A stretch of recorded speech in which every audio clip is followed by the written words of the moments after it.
Bonjour tout le monde et bienvenue dans Mes Lectures, l'émission qui parle de mes lectures manga, BD et comics. Comme toujours, on va parler d'une dizaine de titres, aujourd'hui 9 très exactement, et comme d'habitude ça va spoiler. Donc ceux qui veulent pas se faire spoiler un titre en particulier, en description il y a le timer de tous les titres et à quel moment je vais en parler. Donc voilà, vous êtes prévenus. Et aujourd'hui, exceptionnellement, j'ai envie de commencer avec les BD et les comics. Il y a un titre de chaque, donc une BD et un comics. Et vous allez voir, c'est du très bon et c'est des nouveautés. On commence avec Le Château des Animaux. C'est censé être une adaptation d'un roman de George Orwell qui s'appelle La Ferme des Animaux. On me l'a conseillé en me disant c'est un des gros hits de la rentrée en termes de bande dessinée. Et c'est excellent. Alors j'ai pas lu le roman d'origine de George Orwell, et je pense que je vais m'y intéresser. C'est prévu, d'après ce que j'ai vu à la fin, en 4 tomes. En même temps, si ça adapte un roman, forcément, ils peuvent pas faire non plus des trucs à l'infini. Et le principe, c'est que il y a une ferme où il y a des animaux qui y vivent, et les humains ont disparu. Les animaux continuent à vivre et ont créé une sorte de régime politique, voilà, où ils vivent tranquillement. Il y a un président, mais en fait, c'est plus une dictature, hein. Le président, c'est ce gros bœuf qu'on voit ici sur la couverture, et c'est une sorte d'état animal dictatorial. Alors, le bœuf est au pouvoir, il a une milice, ce sont des chiens, et quand un animal fait le bordel, il le tue en disant « Oh, il a volé un truc ». Voilà, c'est vraiment un régime dictatorial. Et le bœuf, en plus, c'est vraiment le dictateur pur et dur. Il dit « Je suis le plus fort, donc je suis puissant, et je vous protège. Si quelqu'un est plus fort que moi, et me bat, je lui laisserai ma place. » Mais bon, t'as des poules, t'as des lapins, t'as des chats, face à un bœuf, très peu de gens peuvent le battre, hein. Même les chiens, voilà, ils ont beau se mettre à 10, le bœuf il est quand même bigrement impressionnant, il bouffe la nourriture de tout le monde, tranquillement, de toute façon on n'a pas beaucoup de nourriture, même moi je fais gaffe, l'autre il bouffe des kilos de bière toute la journée, voilà, c'est énorme. Et comment dire que quand tu lis la BD, tu te dis merde, on dirait la politique actuelle, c'est chaud. Et quand je parle de la politique actuelle, je parle de la politique actuelle française, hein. Tu vois la police qui font des conneries, ils disent ah c'était pas, non c'était un connard en fait, c'était fait exprès. Tu dis, on dirait les problèmes politiques actuels, il y a des trucs comme ça, la corruption, le fait que les 99%, il y a ce délire là un petit peu là-dedans. Si c'est déjà dans l'histoire de George Orwell, le roman d'origine, waouh, impressionnant. Le mec, il avait un siècle d'avance, c'est impressionnant. Ou alors, c'est nous qui avons toujours pas évolué en termes de politique, on est toujours un petit peu en retard. Mais franchement, super bien. C'est en 4 tomes, c'est excellent. Franchement, j'ai beaucoup adoré. Enfin, j'ai beaucoup adoré, c'est pas français ce que je viens de dire. Mais voilà, franchement, c'est super. C'est en 4. Enfin, si c'est bien en 4 tomes, parce que voilà, à la fin, il est marqué apparaître 4 tomes de suite de plus. Je pense que la série sera conclue, c'est super bien. Alors c'est qu'il y a que des animaux, il n'y a pas l'anthropomorphisme, hein, comme un Black Sad ou comme un Beastars. Là c'est vraiment des animaux qui ont un petit comportement d'humain, mais ils restent avec des proportions, des formes humaines. Il y a un peu le visage où ils sont un peu plus expressifs forcément, mais c'est tout. Il n'y a pas vraiment, c'est pas des hommes animaux, voilà. Et franchement super bien, très très bonne BD.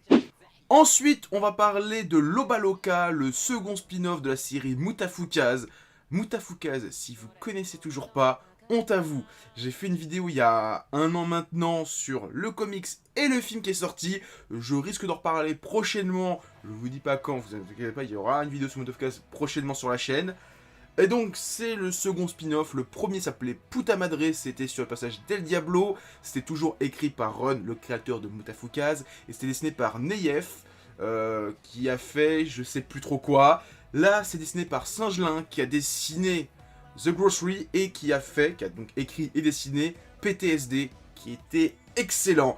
Donc là, on suit alors Guada dans ce comics, qui est un personnage qui n'apparaît pas dans Mutafukaz, et j'étais un petit peu sceptique au début. J'ai dit putain, c'est qui ce personnage-là? On le connaît pas. Quand j'avais vu la couverture, j'ai dit mais c'est qui en fait?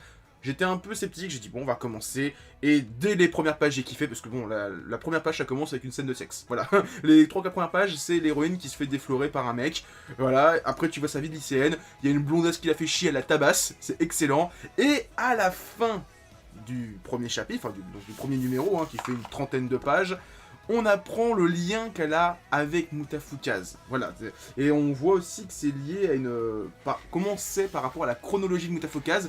Alors, est-ce que la saison 2, parce que je sais que Ron est en train de préparer la suite de Mutafukaz, va se passer à la même époque que Lobaloka, parce que ça se passe, pour moi, quelques années après Mutafukaz.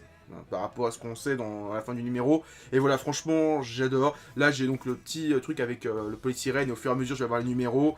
Voilà, j'ai hâte de lire la suite. Il y en aura un tous les mois, si je dis pas de conneries. Mais Lobaloka, super bien.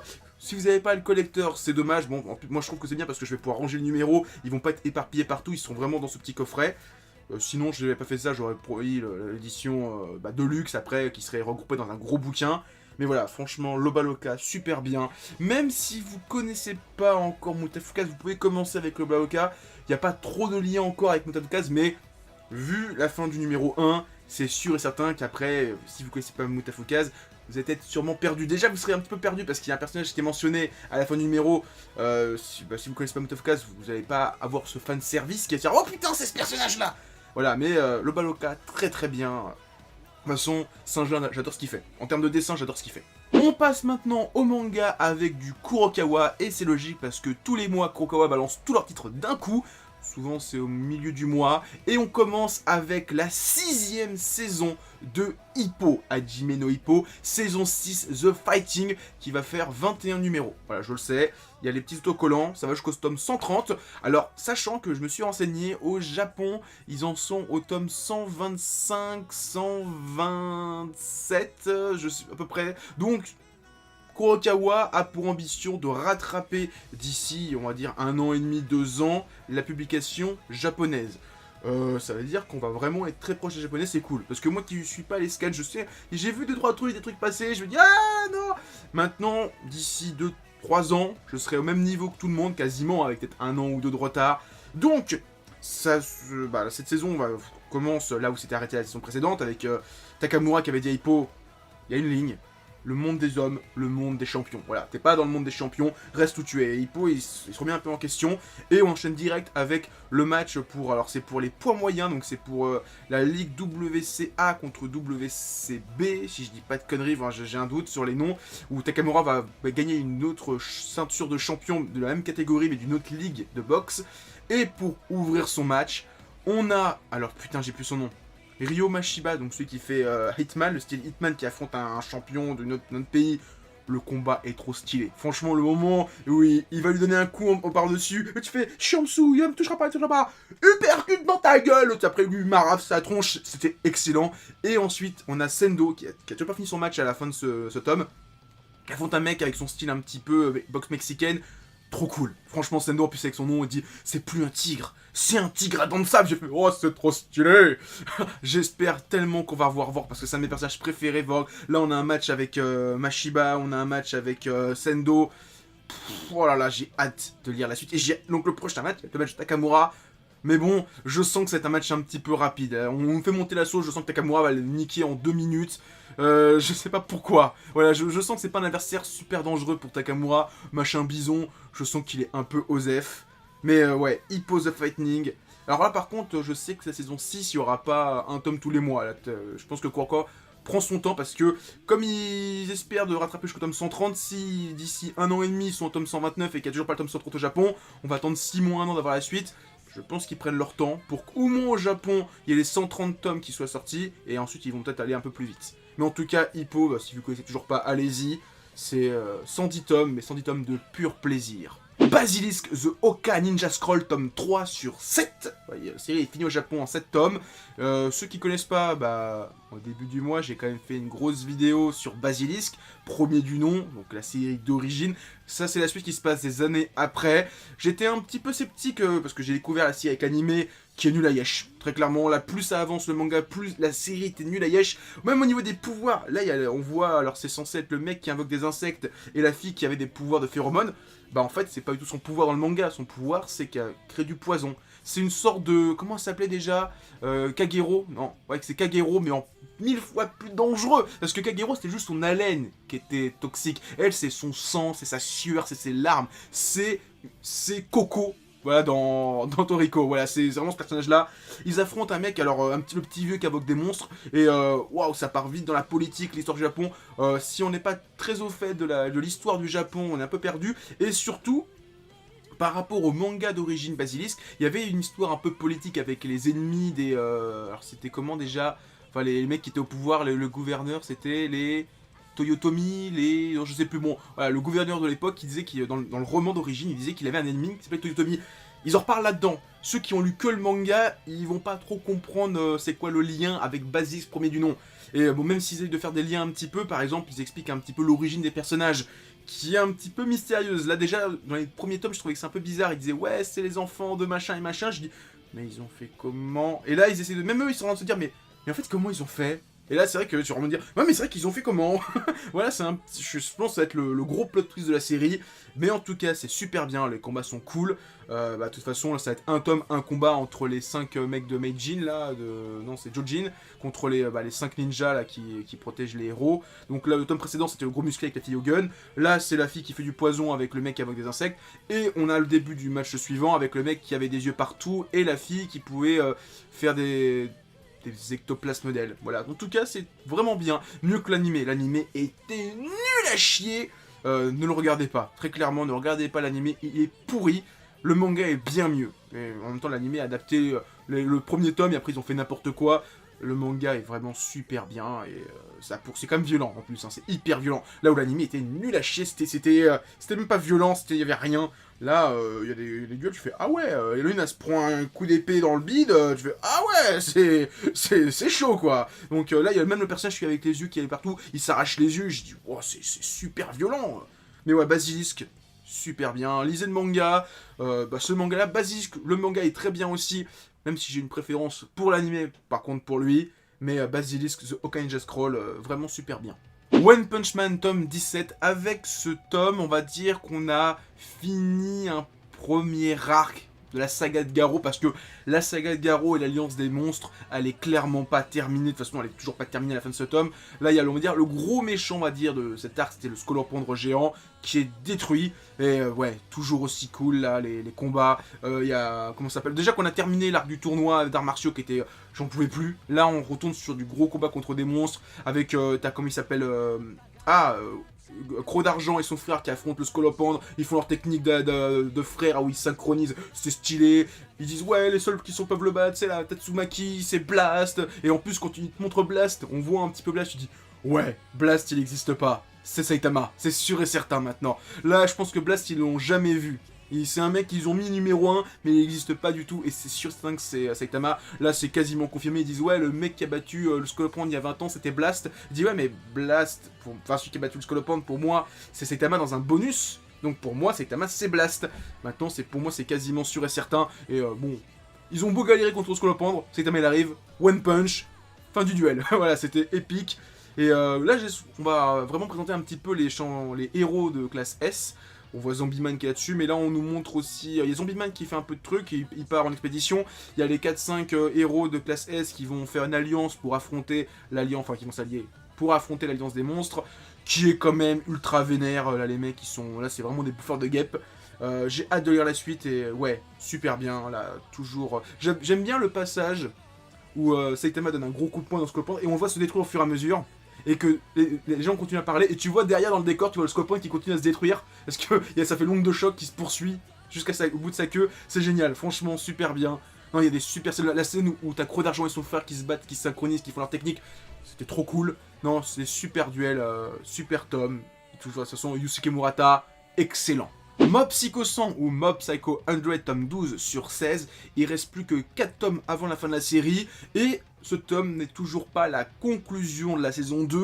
Alors très clairement là le tome 13 sera, le tout début sera la fin de la saison 13, parce que dans ce tome là, Mob affronte le mec au parapluie, et il affronte le boss de la griffe. Gros combat, franchement c'est épique. Dans l'anime c'était monstrueux en termes d'animation, le manga est super aussi, hein, en termes de je sais pas tout, le découpage, les scènes, les dialogues étaient super bons. Franchement, c'est super Mob Psycho. Là, c'est vraiment monté d'un cran depuis le 20. De toute façon, je trouverais que ça, en termes de dessin, c'est vrai que ça peut paraître un peu pauvre, mais en termes de découpage, en termes d'histoire, ça monte en puissance et l'animé est monstrueux. Par contre, s'il y a une saison 3, et j'espère qu'il y aura une saison 3 qui va conclure toute la série de Mob, bah, elle fera pas 12 épisodes parce que, bah, très clairement, il reste 4 tomes à adapter, enfin, moins de 4 tomes à adapter, ce qui fait peu de choses à adapter. Je pense qu'on aura une petite saison de 6 ou 10 épisodes, mais j'ai hâte qu'elle arrive pour avoir la conclusion de Mob. Et là, bah, il reste plus que 4 tomes.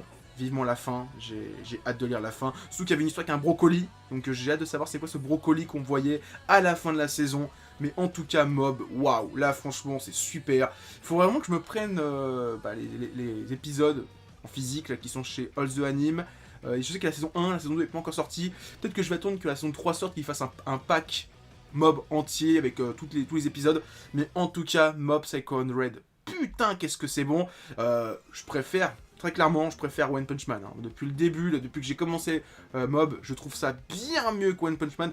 Pas en termes de dessin, parce que voilà, Yusuke Murata, un dieu, mais en termes d'histoire, en termes de tout, voilà, vraiment, enfin, tout autre que le dessin. Franchement, j'adore le personnage de Mob. Voilà, c'est ça. Il est déjà plus attachant que Saitama. Saitama, c'est juste un gros bill qui one-shot tout le monde. La Mob, il y a des histoires intéressantes avec lui, avec le fait qu'il veut s'intégrer à la société malgré ses super pouvoirs. Non, franchement, Mob, super bien. Ultraman, tome 13, et on va le dire tout de suite, ce tome, c'est le tome de Morobochi. Dan Morobochi, c'est le VIP de ce tome, c'est le MVP de ce tome. Là, il affronte les fauves, il les domine, et après, ça devient ses larbins. Ils avaient fait Maître Dan Morobochi. Il fait arrêtez de me parler comme ça. Je dis oh, c'est trop stylé. Et il y a un putain de plot twist. Alors, c'était déjà amorcé dans les tomes précédents, si je me souviens bien, avec Ultraman, on nous explique que oui, c'était pas forcément un gentil, qu'il avait une grande puissance, mais qu'il soumettait tout son peuple soumettait la galaxie, et qu'ils ont protégé les humains, mais il dit ouais, mais ils vous protégez parce qu'ils vous considéraient faible. Si un jour vous êtes une menace pour lui, il va peut-être vous détruire. Et est-ce que ça sera toujours un héros pour vous? Et tu fais ah ouais, là quand tu mets ça dans ce sens-là, tu fais ok. Parce que c'est vrai que j'ai pas vu la série d'origine, mais c'est vrai que dans la série d'origine, c'était plein d'aliens qui venaient sur Terre et affrontaient Ultraman. Je lui dis, s'il y a autant de mecs qui viennent lui foutre sur la gueule, il y a peut-être un souci. C'est peut-être parce que c'est lui le méchant, c'est peut-être lui l'enculé. Voilà, le manga va dans cette direction-là, à voir la suite. En tout cas, il y a aussi le personnage de Rena qui revient. Alors, bon, je pense que le tome suivant, ça va être une petite histoire de romance entre le héros et sa copine, là, enfin, la fille qui essaye de son love interest, voilà. À voir la suite. De toute façon, Ultraman c'est super bien. Ça se lit un petit peu vite. Par contre, la série sur Netflix en 3D, voilà. Si vous voulez, allez-y, mais elle est pas ouf, très clairement. Senseiya The Next Dimension, tome 13. Tome 13 qui introduit le 13e chevalier d'or d'Athéna. Le chevalier de l'Ophidicus, donc le chevalier du Serpentaire, Ulysse de l'Ophidicus, qui est cheaté, on va dire ça comme ça. Ouais, il connaît un petit peu, ça a l'air d'être une histoire un peu l'aîné, il a l'air d'être beaucoup plus vieux que les autres. Il y a des flashbacks sur lui où il est vraiment plus vieux que les autres quand ils étaient au bambin, lui il était déjà adolescent, adulte. Waouh, il a un de ses pouvoirs où à moi il affronte le chevalier du taureau et il dit ah tu m'as blessé, tu m'as touché. Je fais non non, je t'ai pas touché, t'avais plein de blessures. Je les ai soignés, et voilà, en un claquement de doigts, t'as plus de blessures. J'ai fait waouh, enfin t'as toutes tes blessures qui reviennent. Je dis oh c'est vénère ça, genre toutes les blessures, les côtes cassées, les bras cassés, les bleus qui reviennent d'un coup. Je sais qu'il y a un personnage dans une autre série qui avait ce pouvoir là. C'était vénère, je sais plus qui c'est qui faisait ça. Voilà, c'est cheaté quand même comme pouvoir. Genre claquement de doigts, le mec il a toutes ses blessures qui reviennent. Et à la fin du tome, il affronte Abel, alors je sais plus si c'est Cain ou Abel, le chevalier des Gémeaux. Bon, lui il arrive, Galaxian Explosion, l'ouverture d'une autre dimension, Galaxian Explosion, voilà, il règle ça en 2 minutes, franchement super tome, j'ai hâte de lire la suite, Senseiya The Next Dimension, ceux qui savent pas c'est en couleur, et c'est un peu bizarre, j'avoue que c'est toujours un peu bizarre de lire le tome en couleur, parce que c'est pas forcément super propre en termes de colo, ça fait un petit peu, on va dire une team de Scantrad qui a fait ça en vite fait à l'arrache. Ça reste sympa à lire, hein. Mais ouais, franchement, super suite à Senseiya, j'aime toujours. Le chevalier de Ophidicus, il va faire du sale, c'est sûr et certain. J'ai hâte de lire la suite, et en plus, Panic qui revient en force, là, je suis super content. Fire Force, tome 12, alors je cache délibérément la couverture, parce que en ce moment, il y a l'animé, je pense qu'il y a beaucoup de gens qui sont hypés dessus. L'animé est très bien, moi je l'ai un petit peu laissé de côté, parce que, pas qu'il est mauvais, mais... Voilà, c'était sympa, mais en plus j'avais vu les 8-10 premiers épisodes, après j'ai dit bon, c'est bon, je connais l'histoire, voilà, l'animation est très belle, je pense que j'attendrai que la série soit terminée pour tout regarder d'un coup, même si je crois qu'il y a une 40aine d'épisodes de prévu, je sais plus trop. Bon, Fire Force le tome 12, je vais essayer de modérer mes propos pour pas spoiler les gens, de toute façon si vous regardez l'animé, partez plutôt, comme ça vous ne serez pas spoilé. Dans ce tome 12, on a un petit combat entre Shinra et Arthur au début, qui était sympathique, avec un flashback sur Arthur, qui était bizarre et en même temps triste, mais parce qu'en fait c'est bizarre parce que Arthur a rien compris, et ça rendait le côté triste parce que il a été abandonné, mais il se rend même pas compte qu'il a été abandonné, c'est drôle et en même temps c'est triste. Et ensuite on a toute l'histoire, comment on va dire, les plots autour de l'Adoraburst qui commencent à monter, avec l'histoire des piliers, et on nous introduit le 5ème pilier qui a un pouvoir assez étrange de prédire les incendies. Voilà, c'est vraiment cool. J'ai hâte de lire la suite. Bon, je le dis à chaque fois, hein, Fire Force c'est sympa, mais Soul Eater est quand même mieux. Voilà, je le dis à chaque fois. C'est pour ça aussi un petit peu que j'ai... Fire Force était très bien, l'animé est super bien, c'est super propre, hein, franchement ce que fait David Production, c'est vraiment très propre, mais voilà, j'avais pas forcément envie de regarder ça toutes les semaines, voilà, il y a d'autres animés à regarder que ça, et j'espère vraiment que si Fire Force fonctionne du feu de Dieu chez eux, qu'ils vont peut-être se dire, hey, si on adaptait Soul Eater du même auteur, peut-être que les gens ils vont kiffer. Moi en tout cas s'ils font ça, j'achète direct, là je regarderai les épisodes direct, hein, parce que Soul Eater c'est tellement un truc de dingue. Voilà, en tout cas Fire Force, ça poursuit dans sa bonne voie, mais voilà, je préfère quand même Soul Eater depuis... Même au tome 12, hein, c'est très bien en termes de découpage, il y a des bonnes histoires, mais Soul Eater était quand même un cran dessus. Atsushi Okubo il fait un bon manga, mais Soul Eater est toujours au pinacle, voilà. C'est tout ce que j'avais à dire sur Fire Force. Donc voilà, c'était ma vidéo, mes lectures du mois. Avant de se quitter, mettez des pouces bleus, partagez la vidéo, laissez des commentaires. Et en description, bon, il y a la liste de mes lectures, mais aussi un peu plus bas, il y a mon Twitter, mon Discord, mon Instagram. Donc allez-y, hein, franchement, c'est rigolo. Et moi, je vous dis à plus et continuez à lire plein de mangas.